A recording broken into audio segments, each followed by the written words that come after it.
Анжелика, мен эч кандай феминизмди, бир жыныстагы инсандардын мамилесин колдобойм. Кыргыз эстрада ырчысы Анжелика аялдарга карата көрсөтүлгөн зордук, зомбулукка каршы митингге карата билдирүү жасады.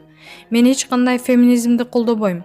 Мен эч кандай бир жыныстагы инсандардын мамилесин колдобойм. Туура көз караш менен жашашыбыз керек деп ойлоймун. Эч кандай аял заты үйдө оокат кылбаш керек, кир жуубаш керек, баласын карабаш керек деген нерседен да алысмын. Кудай биздин колу бутубузду бар кылып жараткандан кийин ошол нерселерди туура жакка жумшашыбыз керек. Бул жерде кеп эмне жөнүндө болуп жатат? Жубайы суранган жеринен жарым саатка кечигип келсе, жолдошу өлтүргөнчө сабап же болбосо жолдошу ичип келип төрөп берген балдардын көзүнчө жубайын эч нерсесин калтырбай сабап, өрттөп жиберген учурлар болуп жатат. Ошол эле учурда аял кишинин иштелик дагы көрбөй, унанын аркасына сүйрөтүп, жаны кет-кичекти кыйнаган зөөкүрлөр бар. Мына ушул зөөкүрлөргө каршы мен өзүмдүн позициямды айтам. Эгерде сиздин үй бүлөңүздө жашы жете элек балаңызга, кызыңызга же өзүңүзгө кандайдыр бир коордук болуп жатса, ушул видеонун алдындагы номер аркылуу бизге байланышыңыз. Биз болгон күчүбүз менен жардам берүүгө аракетибизди жумшайбыз. Эң биринчи ирет психологиялык жактан жардам беребиз. Менин бир гана позициям бул аял заты жалгыз калбашы керек. Айымзат, сен жалгыз эмессиң. Сенин эжелериң, сиңдилериң бар. Эч кандай чындыкты айткандан коркпо. Ар дайым күчүнө күч-кубат кошулуп, өзүңдүн күчүңө ишен деп Барс Медиа билдирди.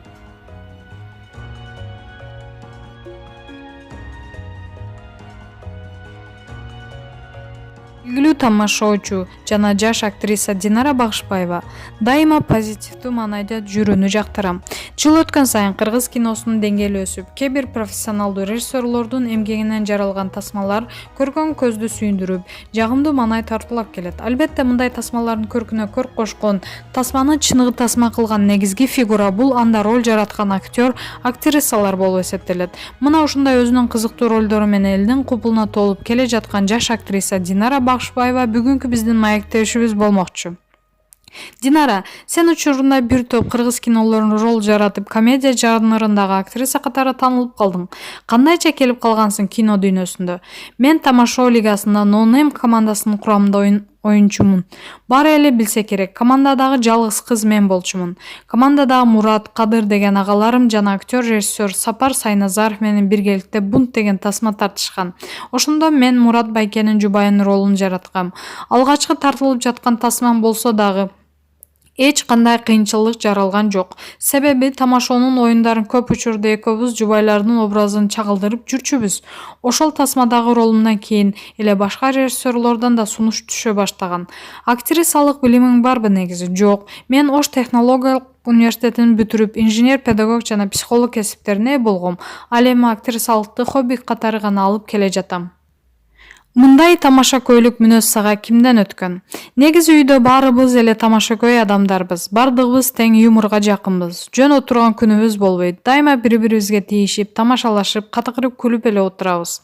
Дайыма позитивдүү маанайда жүргөндү көрөбүз. Сенин жашооңдо деле бир нерсе кайгырып, маанайың түшкөн учурлар болобу? Кандай учурда шайыр Динара кардуу Динарага айланып кетиши мүмкүн? Ооба, дайыма позитивдүү жүрүүгө аракет кылам. Себеби бул жашоодо кайгыруунун кереги жок. Болбогон бир нерсеге кайгырып, өзүбүздү кыйнагандан көрө күлүп жайнап, жакындарыңа дагы күлкү тартуулап, жылмайып жүрүүгө эмне жетсин? Жылмайып жүрүү негизи сүннөт деп айтылат го. Ансыз деле жашоонун өзү негативге толгон. Позитивдүү адам өзүн өзү гана тартуулай алат. Ал эми менин көңүлүмдө эмне түшүрүшү мүмкүн? Жоопкерчиликсиз мамиле, айтканын так аткарбоо, чыккынчылык деген сыяктуу мамилелерге туш болгондо чыдабайм. Бардык адамдар сыяктуу эле менин деле ушундай терс кырдаалдар болгондо маанайым түшүшү мүмкүн. Бирок жаздыкты кучактап алып, депрессияга түшүп, ыйлоодон такыр алысмын. Жүрөгүңдүн ээси барбы? Жок. Чынын айтсам, жигит жандап жүргөнгө деле убактым жок. Бардык нерсе өз убактысы менен болот го. Ал сенин жүрөгүңдү багындыруучу мырза кандай сапаттарга ээ болуш керек? Эң негизгиси ыймандуу болуш керек. Анан мырза деген атка татыктуу алып жүрүш керек өзүн. Кандайдыр бир көйгөй жаралып калса, артын карабай качкан мырзалар жакпайт. Ар бир мырза өз айымы үчүн урабас дубал, туруктуу чеп болуп бериши керек го. Мен дагы келечекте өмүрлүк жолдошумдун ушундай сапаттарга ээ болушун каалайм. Жараткан ролдоруң тууралуу көрөрмандарың сын уккан учурларың боло беле? Албетте, кинодо ойнобой эле койбойсуңбу? Сеники такыр эле окшошпойт экен. Ырдап эле жүрсөң болмок дешсе. Кээ бирлер тескерисинче ырдабай албайт экенсиң. Кинодо эле жүрө берчи деп сындап келишет. Мына ушундай сындар болгон дагы да болуп келе жатат. Аны жашырбайм. 100 адам болсо 100 башка ойлонот. Алардын ар бирине көңүл буруп отурсам эмне болом? Андыктан андай сындарга көңүл бурбайм. Эгерде айтканыңды түшүнбөй, чектен ашкан адамдар болсо дароо кара тизмеге киргизип коем. Эми адам катары менин деле кемчиликтерим бар болсо керек. Бирок мунун менен мен бирөөгө зыян кылып, бирөөнүн аброюна шек келтирген эмесмин. Ким мага кандай салам айтса, мен ошондой алек алам деген принцип менен жүрөм. Ырдайм деп айтып калганыңа караганда, кино тармагынан башка дагы алектенген иштериң көп окшойт. Ооба, ырдаганды жакшы көрөм. Тамашалуу вайндарды тартам, кийим токуйм. Кичинен эле апам үйрөнгөн кийим токуганды. Ошондон тартып ушул иш менен алектенип келем. Өзүмө абдан жагат. Кичинекейимден эле кол өнөрчүлүккө жакынмын. Андан сырткары Ош технологиялык университетинде маданий эстетикалык борбор бар. 2016-жылдан тартып ошол борборду жетектеп келем. Айтол бош отуруп калган күнүм жок. Дайыма иш менен алекмин. Абдан эмгекчил кыз экенсиң. Эң биринчи тапкан каражатың канча сом болгон? Мектеп курганда болчумун. 8-9 класс болсом керек эле. Үйдө апамдын эски драп пальтосу бар эле. Ошону бузуп туруп сумка тигип, сыртына сайма менен кыргыз ойма чийимдерин түшүргөм. Аны бизге кошуна жашаган курбу кызым бар. Ошого 100 сомго саткам. Ошол 100 сомду дагы 20 сом, 50 сом кылып жатып бөлүп берген болчу. Ошентип эң биринчи тапкан акчам 100 сом болгон. Бул окуяга өзүм эле эмес, апам дагы абдан сыймыктанып бетимден өпкөн эсимде. Жаштайымдан ушинтип эмгекке үйрөнгөнүм азыр дагы жемишин берип келет. Бир учурда 3-4 жумушта иштеген күндөрүм болгон. Кудайга шүгүр, ушундай талыкпаган эмгектен артынан тапкан үйүм, уунам бар. Жакындарым аман эсин жанымда. Ушунун баарына шүгүр кылып жашап келем. Дайыма иш менен алек болсоң, үй жумуштарын жасоого деле колуң тийбейт экен да.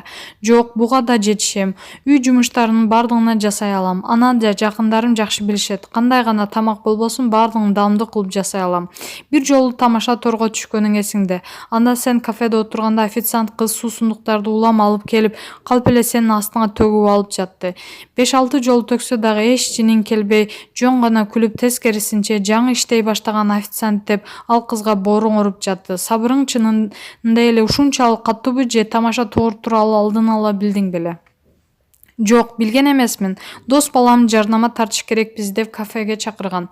Ал дайыма эле колунда камерасы менен жүрөт да. Ошондуктан тамаша тор экенин билмек турсун, шектенген дагы жокмун. Тиги кыз алдыма сок төгүп салып жатканда, эмне жумушта жаңы орноштуң беле деп сурасам, ооба деп үлбүрөп акырын жооп берсе, ойлоп турмун да. Тажрыйбасы жок окшойт деп. Ага тескерисинче боорум ооруган чынында. Бирок ишенсеңиз, такыр жиним келген жок ошол кырдаалга. Кийин өзүм таң калгам. Ушунчалык дагы сабырдуу боломбу деп. Маегиңе рахмат. Маалымат булагы леди Чекиткейжи.